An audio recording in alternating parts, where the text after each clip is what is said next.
I'm Chimwemwe Mangazi with Business Time on Times. It is a magazine program where we bring you business and economic news stories making headlines. In the program today, bring good quality tobacco to the market, tobacco growers told. Also in the program, we examine Malawi's rapid digital transformation with financial exclusion dropping from 51% to 12% in less than a decade. We have these and other stories. Stay tuned.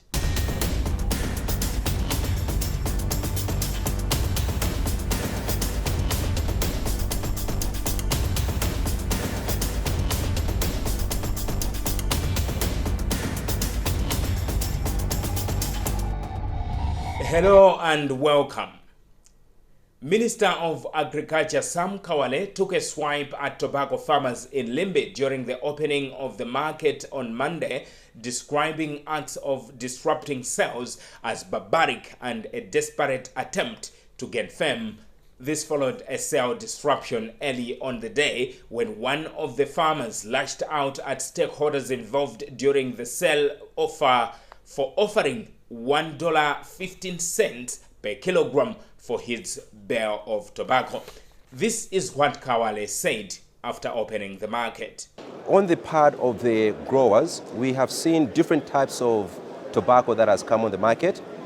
Very poor tobacco, as well as excellent tobacco, and anything in between.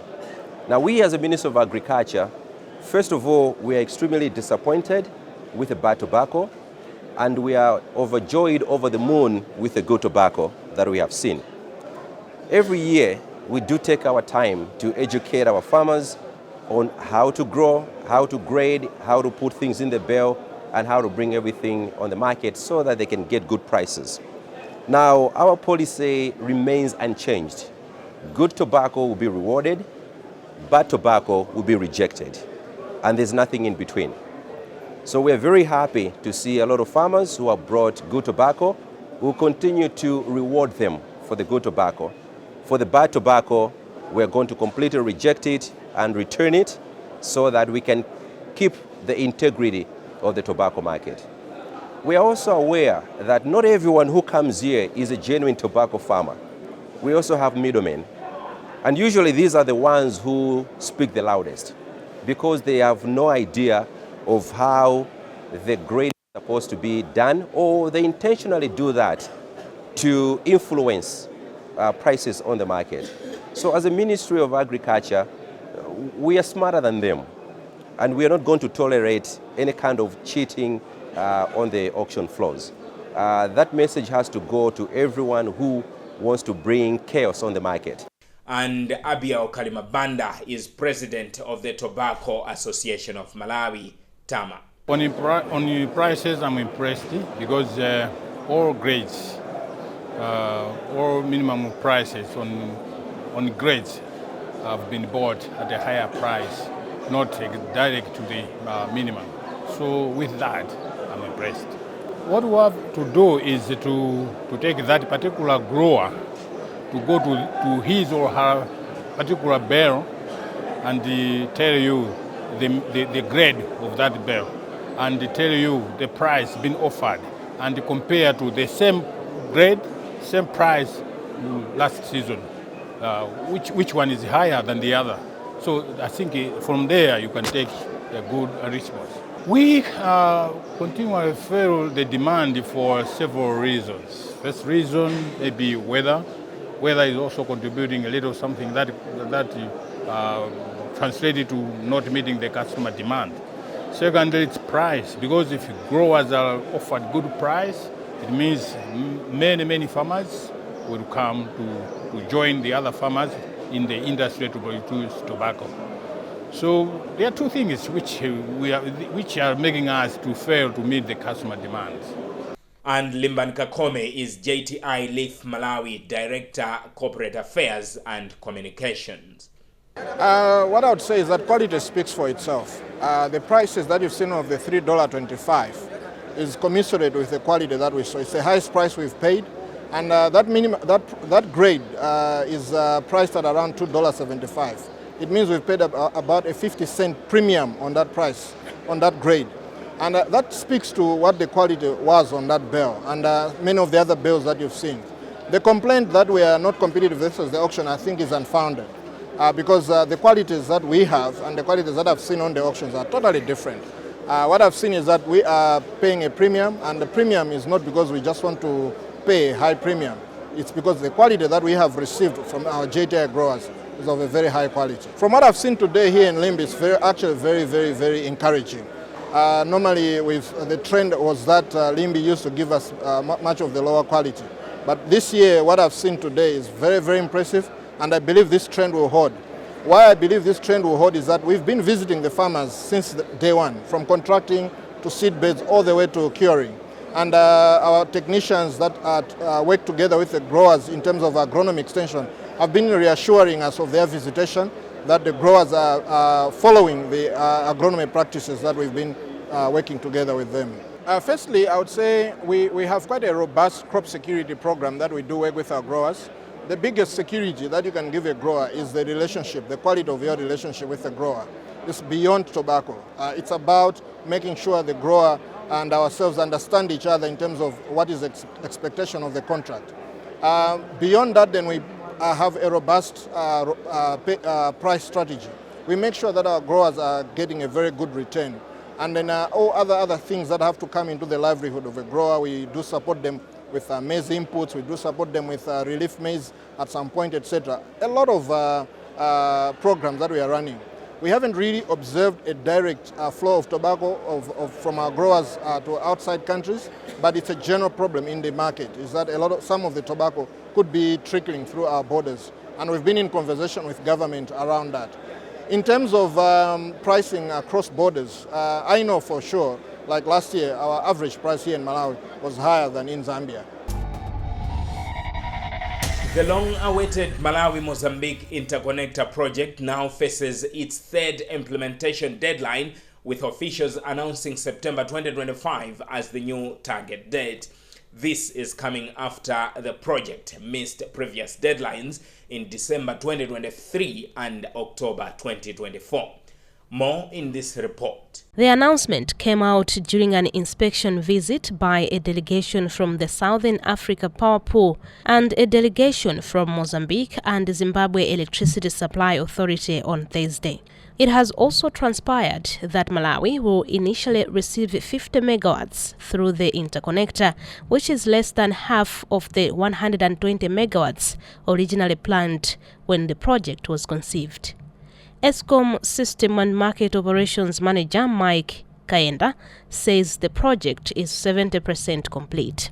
We are in the process of connecting it to the Southern African Power Pool through Mozambique. So there's a project underway right now to connect Mozambican network and Malawi network together so that we can be trading and buying power from Mozambique, about 50 megawatts of it. So these people, they have come here to appreciate the progress on our site, on our substation here, and they have seen what we have done. We have covered most of the groundwork. The structures are up, and the stringing of the conductors is also going well, and we have covered about 70% of the work.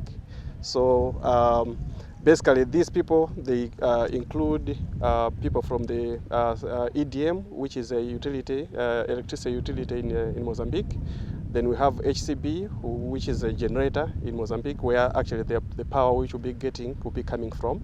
Then we also have the Southern African Power Pool members, Southern African Power Pool Coordination Center members. They are also here, who are responsible for monitoring and operating the market within the sub-region. So they are here to also appreciate the same. And on top of that, we also have ZESA, which is also a utility in Zimbabwe. They are also responsible for overseeing some of the interconnections within our region between Malawi, Mozambique, and Zimbabwe. From the project engineers, the estimated dates they have given us around September this year, the line should be operational. And once we hit September and everything is on well, has gone on well, we should be able to get the 50 megawatts from Mozambique. And with that 50 megawatts, I can assure you that things will change. Currently, we are shedding about 40 megawatts or so in the evening, and the coming in of these 50 megawatts will change things. It means load shedding will be a thing of the past. Our colleagues in Mozambique, they also have had enough coverage in terms of progress of the project. They have covered about 70%. And they are going to meet the target line, because on our side, I think everything will be finished maybe by June, July. But it's them now who have given us the deadline for September. So by September, we just believe that they will have finished.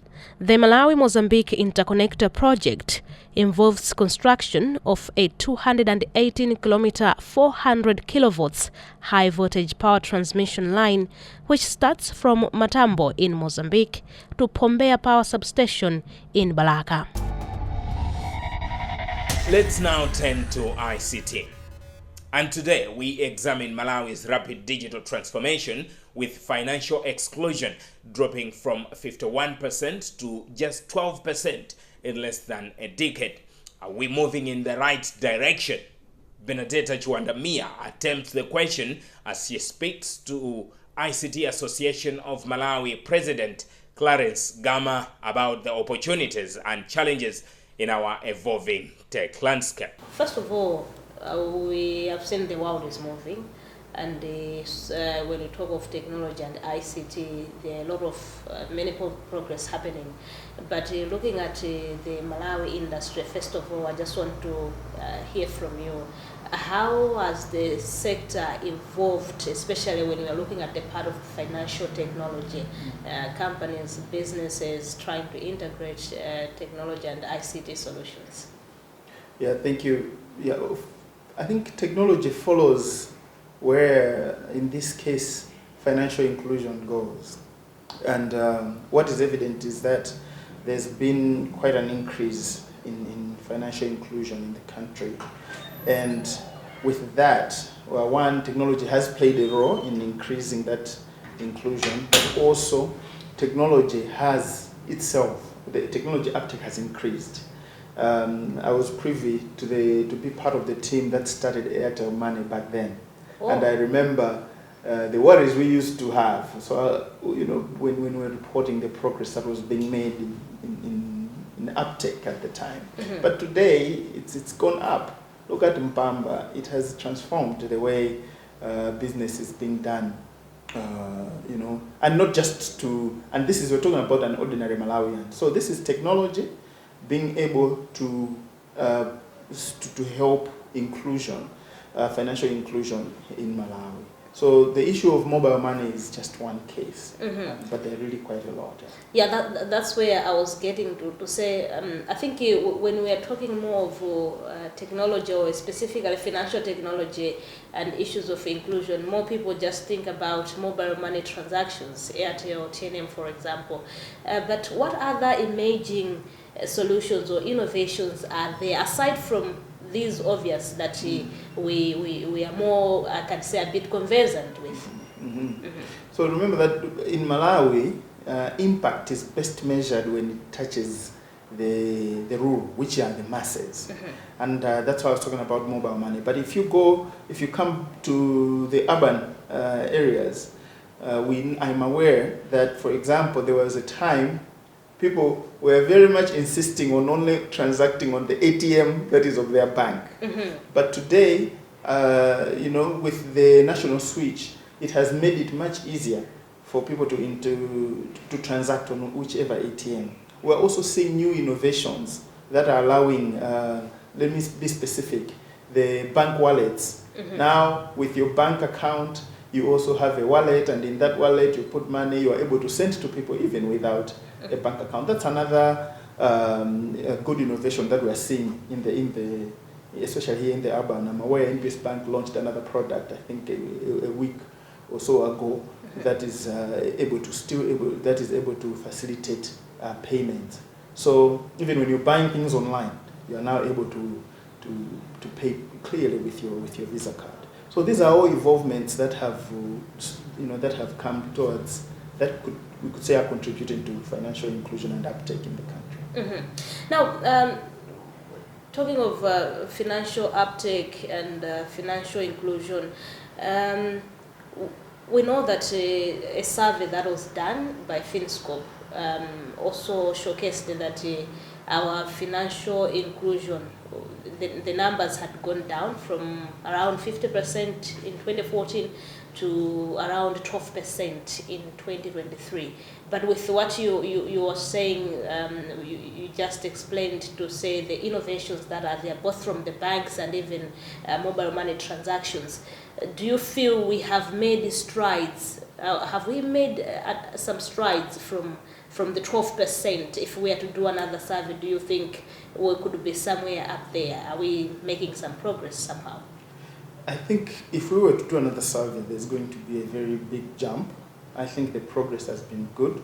It's better that we look at it in this way, to say the impact that, in the past, it's like, I'll use an example of internet penetration. The pace at which it was going, maybe for the last, maybe between 2001 to 2010, versus 2010 to 2015, and then if you look at, say, 2015 to now, you see that there's been a big amount of growth in a short period of time. So with technology maturing, the level of growth is faster. I don't know if I'm making sense. So then and now, there are more mature technologies, or there is a more mature technological infrastructure that is enabling us to be more, to grow our uptake in all these areas. So I'm very positive that that survey would show a growth now rather than a decline. Talking of the infrastructure itself, most of the conversation to do with Malawi's progress when it comes to technology uptake, innovations, and the pace at which we are adopting various technological innovations. The challenges being pointed out, it's been the issue of infrastructure, internet connectivity, and all that. At the moment, how do you rate our infrastructure? Also looking at how the region is faring.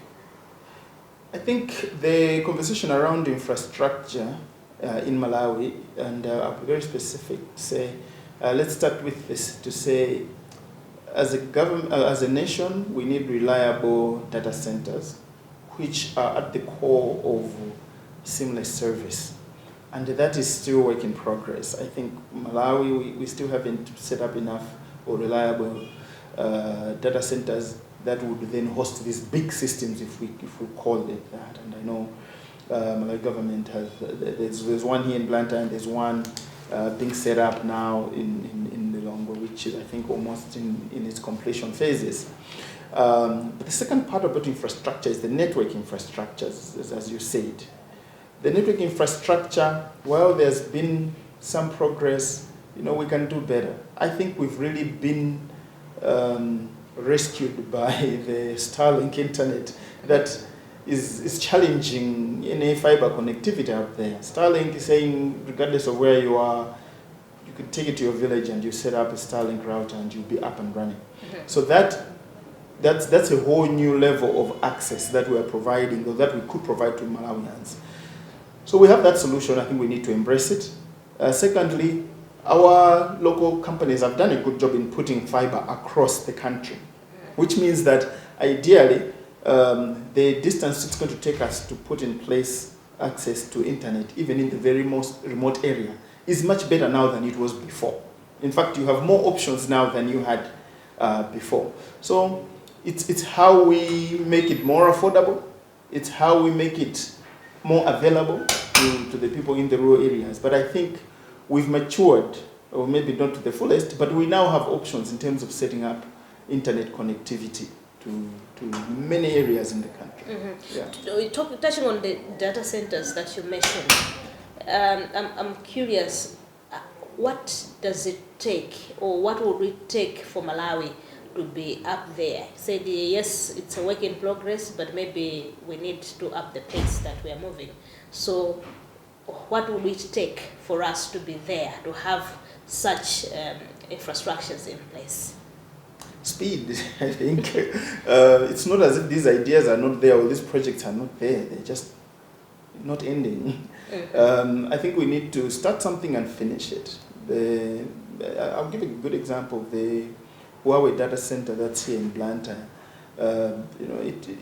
It started, it ended, and now it's being occupied. I think a few companies have their equipment there. Mm-hmm. Gamakra is one of them. But we need data centers operate in twos, so the one in Lilongwe needs to be up and running, and I know that e-government are busy with that. Mm-hmm. So it's how quickly you're going to do it. Interconnector, they had set up one last year, I know, so that's another good state-of-the-art facility. Spark Systems are launching their data center as well. So it's not as if they are non-existent, mm-hmm. but it's how quickly are we. I mean, we had to do this like yesterday. We are late to the party, and we need to basically just do it quickly. Mm-hmm. But I can't say that they are not existing. They're there. They're just taking its time to mature. Yeah. Okay. So when we talk of maybe the adoption or the penetration itself in terms of technology, of course there are a lot of things that are happening underground, but on the other side we have the issue of some functions that are maybe more visible than others. Talk of social media, mm-hmm. Facebook, YouTube. We have seen people, especially the local masses, mainly participating on that, being present on that. But the other aspect of it is the monetary aspect of it. We've seen countries monetizing such platforms, and they are even making money from it. But Malawi is not yet there. Is it an issue of infrastructure, or there are other factors at play as well? As I said, I think I'll take you a little bit back to infrastructure. A point I missed is that Malawi, due to its nature, you could say landlocked in a way, we do have a challenge getting access to the internet. But as I said, there's been progress in terms of how our local companies have put in place fiber connectivity, and we also have Starlink, which is going beyond borders.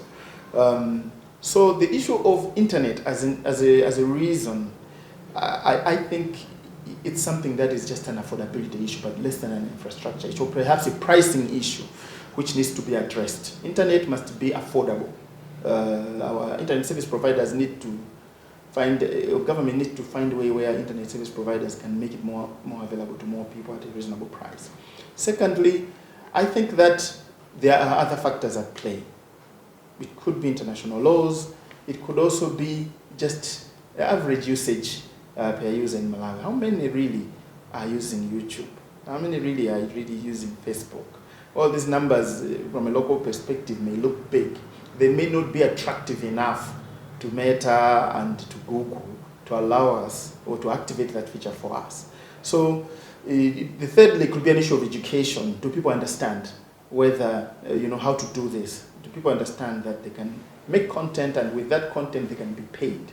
So education, what laws apply? In some cases they will tell you this feature is not available in your country. There's nothing you can do about that. Mm-hmm. And then I did say, I think the internet, not from an infrastructure perspective, but from an affordability perspective, so that more people can access. Well, with that item, we've come to the end of today's edition of Business Time. It is a magazine program where we bring you major business and economic news stories making headlines in the country. On behalf of the entire production team, I am Chimwemwe Mangazi. But always remember, if it doesn't make money, it doesn't make sense. Bye for now.